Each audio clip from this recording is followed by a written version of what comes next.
तो देखिए यहाँ पर मोस्ट इंपोर्टेंट एमसीक्यू लेकर आए हैं जो सीबीएसई और झारखंड बोर्ड या फिर एनी अदर बोर्ड के लिए मोस्ट इंपोर्टेंट 2026 एग्जाम के लिए है।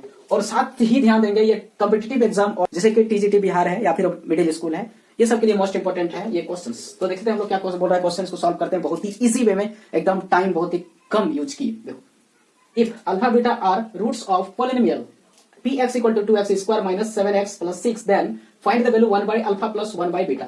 यहाँ पर क्या है, अल्फा और बीटा जो है इसका रूट्स है ना। रूट मतलब शून्यक है। ये रूट का मतलब क्या होता है, शून्यक होता है। मैंने बताया था शून्यक का मतलब होता है कि ये सारे वैल्यू को मैंने अल्फा का वैल्यू x के जगह रखे तो इसको जीरो करेगा, या फिर बीटा को भी रखे तो जीरो करेगा। तो सबसे पहले देखो यहाँ ध्यान दो, हम लोग जानते हैं कि शून्यकों का योग अल्फा प्लस बीटा होता है माइनस बी बाय ए, और माइनस बी का मतलब ये x का कोएफिशिएंट जो होता है ना वो होता है b। ठीक है, तो माइनस पहले से है, b का वैल्यू देखो -7 है और a का जो वैल्यू होता है ना वो x स्क्वायर का कोएफिशिएंट है। तो देखो यहाँ पर x स्क्वायर का कोएफिशिएंट 2 है, यहाँ रखेंगे और इसका वैल्यू हो गया 7/2। ठीक है, और दूसरा नंबर में हम करेंगे प्रोडक्ट ऑफ रूट, मतलब गुना करेंगे। तो इसका फॉर्मूला होता है c बाय a, यहाँ पर c क्या कांस्टेंट टर्म को बोलते हैं। ठीक है, तो 6 हो गया और ये a मतलब x स्क्वायर का कोएफिशिएंट है, ये 2 हो गया, कटाएंगे इसको तो यहाँ पर 3 हो गया। ठीक है, कितना हो गया, 3 हो गया। तो लेकिन हमें इसका चाहिए, तो इसको देखो हम सबसे पहले कैलकुलेशन करेंगे, एलसीएम ले लो।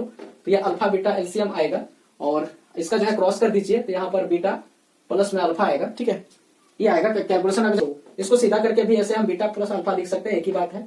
अल्फा प्लस बीटा लिखो या बीटा प्लस लिखो, कोई दिक्कत नहीं है, क्योंकि प्लस वाला जो पार्ट होता है कम्यूटेटिव होता है, उसको हम आगे पीछे लिख सकते हैं। मल्टीप्लीकेशन और प्लस में ऐसा कर सकते हैं। ठीक है, तो ऐसा कंडीशन में देखो अल्फा प्लस बीटा मेरे को आया यहाँ 7/2, राइट।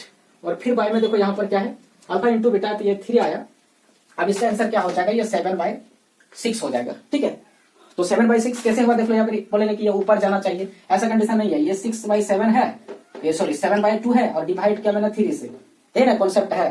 तो 3 से क्या मतलब, 3 नीचे कुछ नहीं तो 1 सोचो, तो 3/2 मल्टीप्लीकेशन में कन्वर्ट करिएगा तो 1/3 हुआ। बोलिए ऐसे भी लिख सकते थे इसको, ये पूरा पार्ट ऊपर है और ये अकेले नीचे है, तो इसके साथ मल्टीप्लाई होगा नीचे के साथ। ये क्या याद रखिएगा इस बातों को, नहीं तो इस तरह लिख लीजिएगा, कंफ्यूजन ज्यादा है तो। हुआ, आप देखते हैं कि 7/6 आंसर हुआ।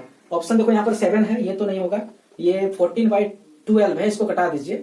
देखो 14/12 को कटाइएगा 2 से ना, तो ये 7/6 हो जाएगा। मतलब यहाँ पर यही आंसर आएगा। देखो थोड़ा सा आंसर को भी मैनिपुलेट किया गया है, डायरेक्ट नहीं दिया। और ये नहीं होगा, ये नहीं होगा, है ना, तो कटा दीजिए जो नहीं होगा। और ये देखो यहाँ पर हो रहा है, सिंपलेस्ट फॉर्म में ना देके इसको थोड़ा सा मॉडिफाई करके क्वेश्चन दिया हुआ था। तो ऐसे कोई क्वेश्चन हम लोग को फंसाने के लिए दे सकता है ऑप्शन में। तो ठीक है, ये करेक्ट आंसर होगा, राइट।